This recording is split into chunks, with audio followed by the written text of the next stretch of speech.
तो 2-4 मिनट की कड़ी में सभी साथियों को जय भारत, जय राष्ट्रवाद, जय संविधान। ये जय संविधान का जो नारा है, जब ये 1 जनवरी 2018 को शौर्य दिवस का एक हमने संविधान यात्रा निकाली थी, तो जिस दिन ये शुरू किया गया था तो उसका बहुत सारे लोगों ने मेरा विरोध भी किया कि आपने जय भीम कहना छोड़ दिया और आप जय संविधान के नारे पे आप आ गए। तो मैंने कहा कि समय है, वक्त के हिसाब से ये आपको थोड़े दिन के बाद में समझ में आ जाएगा। अगर मैं बताऊंगा कि जय संविधान क्यों बोला जा रहा है तो शायद आपको अभी समझ में नहीं आएगा, लेकिन वक्त के हिसाब से समझ में आ जाएगा। 10 अक्टूबर 2022 जो निकल गया, इस भारत देश को हिंदू राष्ट्र घोषित किया जाना था, ये बात मुझे मालूम थी। इसीलिए जय संविधान का नारा यहां लगाया गया कि ये देश संविधानवादी राष्ट्र है जो धर्मनिरपेक्ष लोकतांत्रिक गणराज्य है। तो जो देश संविधानवादी राष्ट्र है, लोकतांत्रिक गणराज्य है, जहां पर सभी धर्मों के और विभिन्न जातियों के जो लोग हैं वो आपसी भाईचारे का जो सौहार्द बना के जो यहाँ रह रहे हैं, उन लोगों के लिए हम अगर किसी एक धर्म की बात को थोपेंगे तो यहाँ पे गृह युद्ध हो जाएगा। इसलिए देश के तमाम लोग अगर जय संविधान का नारा देने लग जाएंगे तो जो लोग इस देश को किसी एक धर्म के नाम पे जो राष्ट्र निर्माण की जो बात कर रहे हैं, जिन्होंने डेट मुकर्रर कर दी, नई लोकसभा बना दी, लोकसभा नहीं सॉरी नया भवन एक बना दिया, लोकसभा भी नई बना दी, जहां पे 1000 लोगों को बैठना था। और 1000 लोग भी कौन से बैठने थे?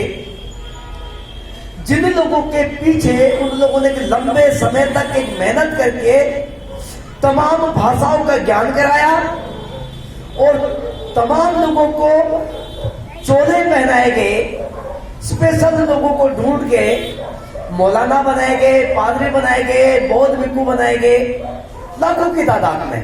और उनमें से जो धर्मगुरु जो बनाए गए वो 1000 धर्मगुरु को यहाँ बैठ के धर्म आदेश करना था। और देश में जो अभी एक राष्ट्र एक चुनाव की जो चर्चा जो चल रही है, वो एक राष्ट्र में एक राष्ट्र एक नेता का चुनाव होगा और एक नेता का चुनाव होने के बाद में जो धर्म आदेश है वो 1000 बाबा देंगे जो संसद में बैठेंगे। इसको मैं बगैर सबूत के नहीं बात बोल रहा हूं, इसके सबूत मेरे पास है, सबके नाम मेरे पास है। जिन जिन लोगों को बाबाओं को वहां बैठाना था, वहां निर्वाचन क्षेत्र से जो मताधिकार से जो चुने गए जो प्रतिनिधि हैं, जिनको आप भारत के संविधान के आर्टिकल 326 के द्वारा जो चुन के भेजते हैं, 543 मेंबर ऑफ पार्लियामेंट, वो नहीं रहेंगे। यहाँ पे वो बाबा बैठेंगे जो धर्म आदेश करेंगे और वो प्रक्रिया जो आपकी चुनाव की वो खत्म हो जाएगी। अगर वो खत्म होती है तो भारत जो लोकतांत्रिक गणराज्य है वो खत्म हो जाएगा। ये देश में क्या आ जाएगा? वापस रजवाड़े आ जाएंगे, क्योंकि एक राजा रहेगा। जो व्यवस्था जो रजवाड़ों से चल के जो संविधान पे था आई, विधान तो इस देश में पहले भी चलता था, विधान इस देश में पहले भी चलता था। विधान कहते कानून को, मनु जी का चला, जब मुगल आए तो उन्होंने अपना चलाया, सबने अपनी अपनी चीजें यहाँ पे चलाई। जो भी देश में जो आक्रांता आए या बसने के लिए आए या भोजन की तलाश में आए, सबने अपना अपना कुछ न कुछ चलाया। तो इस देश के जो कानून है उसको संविधान क्यों नाम दिया गया? ये जो संविधान जो साफ है, जो उनकी बिंदी जो है ये माँ है। जब आप इसको इकट्ठा लिखेंगे तो ये अंक की बिंदी में आ जाएगा, माँ तब्दील हो जाएगा। अगर आप इसको अंग्रेजी में लिखेंगे तो SAM ही लिखना पड़ेगा आपको, SAMVIDHAN, तो वहां मैं ही आपका आएगा। तो इसका मतलब है संविधान। और संविधान की जो परिकल्पना थी वो बाबा साहब डॉक्टर अंबेडकर से पहले जो आदिवासी जो आंदोलन हुए, जिसमें हजारों लोगों की जाने गई, हजारों घर जलाए गए, जब तक ज्योतिबा फुले साहब भी देश में पैदा नहीं हुए थे, तब भी जो आदिवासी जो आंदोलन जो चल रहे थे, जिन्होंने कहा था, जो समुद्र मंथन के बाद में जो प्रक्रिया जो शुरू हुई कि सब लोग यहीं रहेंगे, तो उन्होंने भी कहीं ना कहीं भाईचारे को स्वीकार कर लिया था कि जो जहां रह रहा है वो रहे, आदिवासी ने, लेकिन बराबर बराबर का अधिकार रहे और हमारी जो जंगल जमीन है उसको बिल्कुल भी कोई हाथ ना लगाए, वो हमारी एज इट इज रहेगी जिसपे हम लोग काबिज हैं। इस व्यवस्था को कायम रखते हुए संविधान की विचारधारा को उन्होंने स्वीकार किया और उन्होंने उसमें कानून बनवाए, एक्ट बनवाए आदिवासियों ने एक आंदोलन करके, और उसी एक्ट में लॉर्ड मैकाले जी के नेतृत्व में एक 1860 का सोसाइटी एक्ट भी बना, जो आज घोड़ी पर नहीं चढ़ने दिया जाता, मूछें नहीं रखने देती, सिंह नहीं रखे, नाम का सिंह नहीं लगा सकते। तो वो जो व्यवस्था थी 1860 की, जो सोसाइटी जो एक्ट जो था उस समय लॉर्ड मैकाले के और ब्रिटिश गवर्नमेंट के समय में वो खत्म हो गया। लेकिन जब यहाँ पे ब्रिटिश के लोगों की जब सत्ता जाने लगी, उनका व्यापार ठप होने लगा, यहाँ के लोग विरोध करने लगे, और तो उस समय बाबा साहब अम्बेडकर ने कहा कि अगर आप देश से चले गए तो जो आपका जो बनाया हुआ जो कानून है, जो समतावादी जो कानून बनाया है, इसको फाड़ के फेंक दिया जाएगा, हम उसी अवस्था में रह जाएंगे। हमारी संख्या 8 करोड़ इस देश में अभी है, और 8 करोड़ एक अच्छी खासी संख्या होती है। 8 करोड़ लोग हम बेघर हो जाएंगे, हम मार दिए जाएंगे, हम वही अछूत व्यवस्था में पहुंच जाएंगे। आप इस देश में कानून बना के जाइए। तो तब उन्होंने कहा कि आप सब लोगों से कहा कि इस देश की व्यवस्था के लिए जो हमारा जो सोसाइटी एक्ट है, जो व्यवस्था हमने जो बनाई है, सब बराबर बराबर रहे, इसको कायम रखने के लिए आप अपने अपने संविधान लिखिए, विधान लिखिए। तो सबने विधान लिखे, लेकिन बाबा साहब अम्बेडकर बीच में बैठे, उन्होंने कहा कि इसमें हम लोग हैं ही नहीं। इस व्यवस्था में जो लिखा है इन्होंने, अधिकार जो लिखे हैं, हम तो है ही नहीं। तो एक काम कीजिए, आप हमें एक अलग से देश दे दीजिए। गांधी जी उस समय थे, गांधी जी से दूसरे लोगों से कहा, कांग्रेस से, कि आप हमें अलग देश दे दीजिए, हम अपने देश में खुशहाल रह देंगे, आपको जितने सा चाहिए देश में से ले लीजिए। तो जब बात देश के बंटवारे की आई, तो फिर इन्हें झुकना पड़ा गांधी एंड कंपनी को। तो फिर उन्होंने कहा कि भाई ठीक है, अम्बेडकर तुम ही लिख दीजिए, तुम सबसे ज्यादा पढ़े लिखे विद्वान आदमी हो।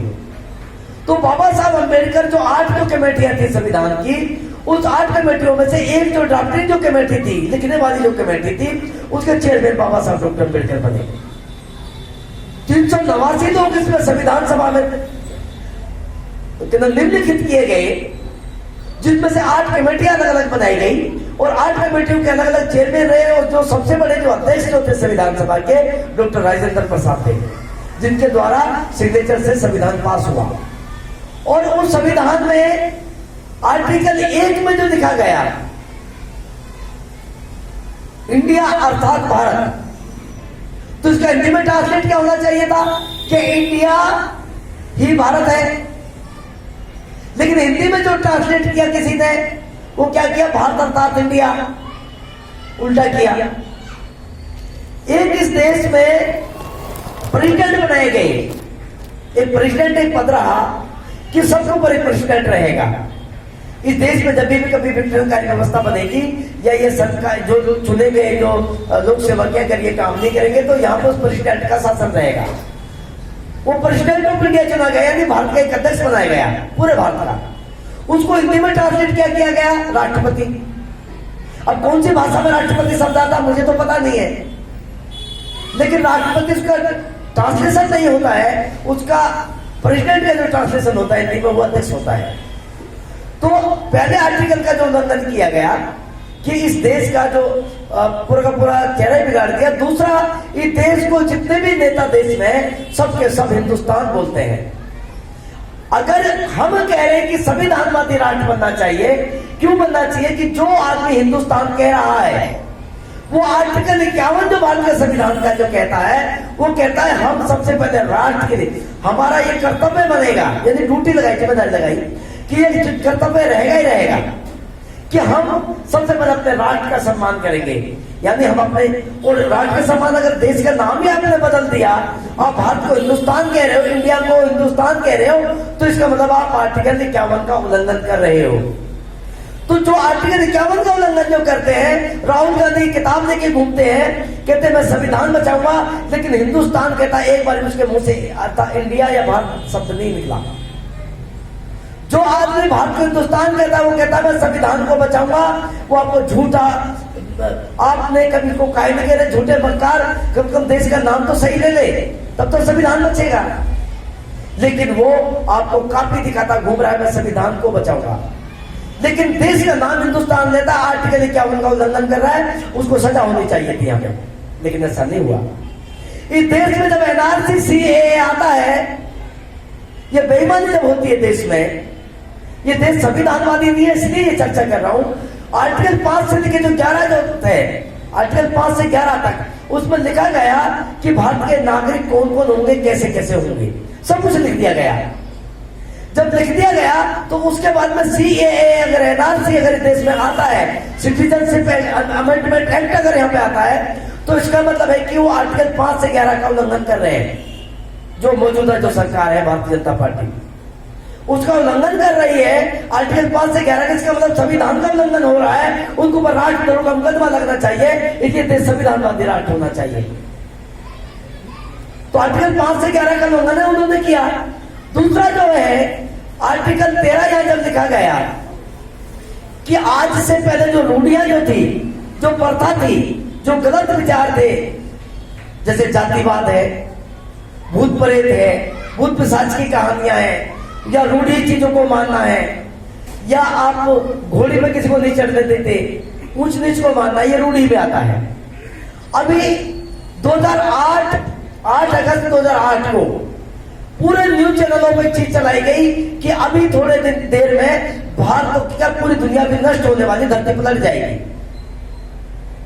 और उन न्यूज चैनलों के ऊपर कोई कार्रवाई नहीं होती है, इसका मतलब भारत संविधानवादी राष्ट्र नहीं है, क्योंकि 8 अगस्त 2008 को ये पूरे चैनलों ने चलाया कि आज पूरी दुनिया खत्म हो जाएगी। कितने ही लोगों ने अपना कितना कितना नुकसान किया होगा आप सोच भी नहीं सकते, कि आप तो मर जाएंगे, तो जो करना है अभी कर लीजिए। कितने लोगों ने क्या क्या किया होगा मुझको खोल के नहीं बता सकता, लेकिन किया। लेकिन उसके ऊपर कोई कानूनी कार्रवाई नहीं हुई, इसका मतलब ये देश संविधानवादी राष्ट्र नहीं बना है, ये देश संविधान से नहीं चलता है। आर्टिकल 14 में जो लिखा जाता है समता मूलक राष्ट्र की जो कल्पना लिखी जाती है कि हमको 10 साल दिए लोक सेवकों को, कि 10 साल के अंतराल में आप इस देश में जो सामाजिक आर्थिक जो गैर बराबरी है, सेक्सी गैर बराबरी है, आप इसको बराबर में लेके आएंगे। तो 10 साल से कितने आज हो गए, 75 साल के बाद भी आज हम रोना रो रहे हैं कि देश में आर्थिक गैर बराबरी के ऊपर बीपीएल लिखा जाता है हमारे नाम का आगे। अगर बीपीएल लिख रहे हैं, इसका मतलब कांग्रेस या बीजेपी बीपीएल लिखती है, तो इसका मतलब है कि देश में जो आर्टिकल है उसको लागू नहीं किया गया, या बेईमानी की जा रही है। आर्टिकल 47 में पोशार की गारंटी लिखी गई है कि हम एक भी नागरिक देश का भूखा नहीं सोना चाहिए, ये पोशार की गारंटी है आर्टिकल 47 में। यानी अगर एक आदमी भूखा सोता है तो वहां का डीएम, एसडीएम, निगम पार्षद, एमएलए, एमपी, मुख्यमंत्री सबके सब जेल में जाएंगे, अब उस पर कानून बन जाए तो ये देश संविधानवादी राष्ट्र बन जाए। तो पोशार की गारंटी है, गारंटी लिखा हुआ पोशार की। अगर इसके ऊपर कानून बने, ये कानून कब बन सकते हैं, जब देश में संविधानवादी राष्ट्र बनेगा। आर्टिकल 39 में लिखा जाता है हम जितना भी उत्पादन करते हैं, पैदा करते हैं चीजों को, पहली बात जब पैदा ही नहीं होता, जीडीपी 6% है हमारी, जबकि 100% होनी चाहिए थी। चाइना की 100% है, वो प्रत्येक आदमी काम करता है, और चाइना का माल भारत में बिकता है। और हमारा देश अमेरिका से खरीदने की बात करता है, अमेरिका 26% वो टैरिफ लगा देता है, हमारे ऊपर टैक्स लगा देता है। अगर यही उत्पादन किया जाए, प्रत्येक आदमी को रोजगार दिया जाए, प्रत्येक आदमी को काम दिया जाए, प्रशिक्षण केंद्र खोले जाए, तो इस देश में उत्पादन हो सकता है। और उस उत्पादन से और उपार्जन से, यानी आयात निर्यात से जो पैसा जो बचता है देश में, या विभिन्न प्रकार के जो टैक्स आते हैं, उन टैक्सों का जो पैसा होता है वो भी उत्पादन में आता है, उपार्जन में आता है। तो उस पैसे का हिस्सा बराबर बराबर पूरे भारत के प्रत्येक नागरिक के पास बटा हुआ होगा। ये आर्टिकल 39 में लिखा हुआ, अपने घर जाके पढ़िए। अगर भारत का संविधान जिस तरीके से लिखा गया जिसलिए लिखा गया। अगर भारत के संविधान को ना करके यह लड़ाई क्या होती है? हिंदू मुसलमान, एक ओवैसी का भाई आता है अकबरुद्दीन ओवैसी, वो क्या कहता है? वो उन्हीं का आदमी, वो मुसलमानों का हितैषी नहीं है। वो क्या करता है इस देश में? वो एक नारा देता है, आप 100 करोड़ हो ना, जबकि गिनती 100 करोड़ की नहीं हो रही थी उस समय। एक नारा लग रहा था, हम 85 तुम 15, उनको 15 बताया जा रहा था। और उस 15 को ओवैसी का भाई क्या कहता है? तुम 100 करोड़ हो ना, हम 25 करोड़ है ना, एक बार 15 मिनट के लिए पुलिस हटा दीजिए, हम तुम्हें दिखा देंगे। इस नारे ने क्या काम किया? भारतीय जनता पार्टी को सत्ता में ले आया। कौन लेकर आया? अकबरुद्दीन ओवैसी का नारा। यहां बीजेपी ने डर दिखाया कि हिंदू इकट्ठे हो जाइए, नहीं तो मुसलमान तुम्हें मार देगा। देखो अकबरुद्दीन ओवैसी ने क्या नारा दिया है। आज भी बीजेपी का अकबरुद्दीन ओवैसी नारा इसलिए उसने ये दिया। अभी जो 303 से जो 239 में जो भारतीय जनता पार्टी आई, तो उन्होंने तुरंत एक नारा दिया, बटोगे तो कटोगे, एक है तो सेब है। ये नारा क्यों दिया उसने? क्योंकि वो 400 पार जाना था, 303 से 239 पे वो आया, उसको खतरा पैदा हुआ कि नहीं, लोगों को समझ में आ रहा, लोग तुम्हारे बेकायदे में नहीं आएंगे। तो ये जो देश है, जो ये उल्टी की बात है। इस देश में अभी जो मैंने बताया 10 साल के अंदर में सामाजिक आर्थिक शैक्षिक गैर बराबरी को खत्म करना था, लेकिन यहाँ तो 5 करोड़ से 80 करोड़ लोगों को आज भी बांटा जा रहा है। और कब तक बटेगा इसकी कोई सीमा नहीं है। कोई कहता मैं तेरे को बस के किराए फ्री दूंगा, कोई कहता मैं तेरे को टेलीविजन फ्री दे दूंगा, कोई कहता मैं तेरे को साड़ी फ्री दूंगा, 2500 रुपए फ्री दूंगा, 5000 रुपए फ्री दूंगा, पानी फ्री दूंगा। यहाँ इस देश में रोजगार देने की बात कोई नहीं करता है। सरकारी को प्राइवेट किया जा रहा है, निजीकरण किया जा रहा है। अंबानी अडानी जैसे आदमी को आदिवासियों की जमीन दे दी जाती है, और जब आवाज उठाते हैं उसको नक्सली कह के मार दिया जाता है। और बड़े खुश हो रहे हमने नक्सली मार दिए। अरे वो अगर नक्सली आतंकवादी है तो वो फिर टाउन में, दिल्ली में या और शहरों में आके किसको बंदूक से गोली क्यों नहीं मारता? वो गोली किसके मारता है? आर्मी के लोगों से लड़ता है, पुलिस के लोगों से लड़ता है। कहां लड़ता है? जहां उसकी जमीन है, जमीन पर वो बंदूक लेके बैठा है, अपनी माँ बहन की सुरक्षा कर रहा है, जमीन की सुरक्षा कर रहा है। अगर आप उनको छीनने जाओगे तो क्या करेगा बदले में वो? या तो तुम उसे मारोगे या वो तुम्हें मारेगा। एक तरफी बात कह के तुम उसको आतंकवादी कह के आदिवासी को मार रहे हो, और यहाँ पे खुश होते हो देश में, डॉक्टर पीट तो हमने आतंकवादी मार दिए। लेकिन उसकी जमीन को किसको देते हो? अडानी और अंबानी को, अपने रिश्तेदारों को देते हो। उनको नक्सलाइट एरिया शुरू कर देते हो, कभी नक्सलवाड़ी के। मैं यहाँ पे अगर आंदोलन दिलवाने लग जाऊँ आदिवासियों के, तो यहाँ पे पूरी रात हो जाएगी। यहाँ लाखों लोगों ने कुर्बानियां दी, आदिवासियों ने, जो आज भी कुर्बानी जो दे रहे हैं। वो जंगल जमीन की लड़ाई है। वहां पे सरवा जुलूम चलाते हैं, कभी तुम कभी असम का कानून लगा देते हैं उनके ऊपर। असम राइफल के सामने सारी औरतें नंगी होकर पहुंचती हैं, कहती आप हमारी इज्जत लूटिए जितने दिन लूटना है, हमारी छोटी छोटी बच्चों को छोड़ दीजिए। ये कहना पड़ता है हमारे देश की माताओं को, बहनों को, आर्मी के लोगों से, जिन्हें हम रक्षक कहते हैं, शरणार्थी, क्योंकि संविधान यहाँ लागू नहीं है। अगर यह संविधान लागू हो जाएगा, अभी वो भूपेश बघेल जब मुख्यमंत्री बने कांग्रेस के, उन्होंने कानून बनाया छत्तीसगढ़ में, उनको धन्यवाद करता हूं मैं। उनके नंदलाल, उनके फादर बुद्धिस्ट विचारधारा के आदमी है और कट्टर है। मैं धन्यवाद देना चाहता हूं भूपेश बघेल जी को। आज वो मुख्यमंत्री नहीं है, जल्दी उसकी सरकार गिरा दी लोगों ने। क्यों गिराई? क्योंकि उस आदमी ने कानून बनाया छत्तीसगढ़ में कि आदिवासी जमीन को कोई नहीं खरीदेगा, गैर आदिवासी। और जो पहले जो जमीन जो खरीदी गई थी उसे भी वापस करना पड़ेगा। ये भूपेश बघेल जी ने कानून बनाया, जो कांग्रेस के मुख्यमंत्री थे। मैं धन्यवाद उनका करना चाहता हूँ। कांग्रेस का धन्यवाद नहीं करना चाहता, भूपेश बघेल जी का करना चाहता हूँ। वो बहुत अच्छे ईमानदार आदमी है, जो उसकी सरकार चलने दी थी, इन्होंने गिरा दिया। यहाँ पे जब शिबू सोरेन जब आते हैं, वो कहते हैं कि मेरी जंगल जमीन को कोई नहीं छीनेगा, उसकी सरकार गिरा देते हैं। उसके बेटे जो थे हेमंत सोरेन, उनको जेल में डाल देते हैं और अरविंद केजरीवाल को आग्रह करते हैं कि आप भी आ जाइए, पेश हो जाइए। और शिबू सोरेन के बेटे को, हेमंत सोरेन को 1 मिनट में गिरफ्तार कर लिया जाता है। वो दिल्ली आता, दिल्ली पीछे पीछे उसको गिरफ्तार कर लेते हैं। यहाँ भेदभाव इसलिए होता है, केजरीवाल को रिक्वेस्ट करते हैं, लेटर भेजते हैं, आप भी कोर्ट में आ जाइए, प्लीज आ जाइए। और शिबू सोरेन के बेटे हेमंत सोरेन को, वो भी मुख्यमंत्री, उसको तुरंत गिरफ्तार कर लिया जाता है। तो ये जो दोहरी, जो यहाँ पे जो रजवाड़ों की जो व्यवस्था चल रही है, इस व्यवस्था को अगर खत्म करना है तो देश को संविधानवादी राष्ट्र निर्माण करना पड़ेगा।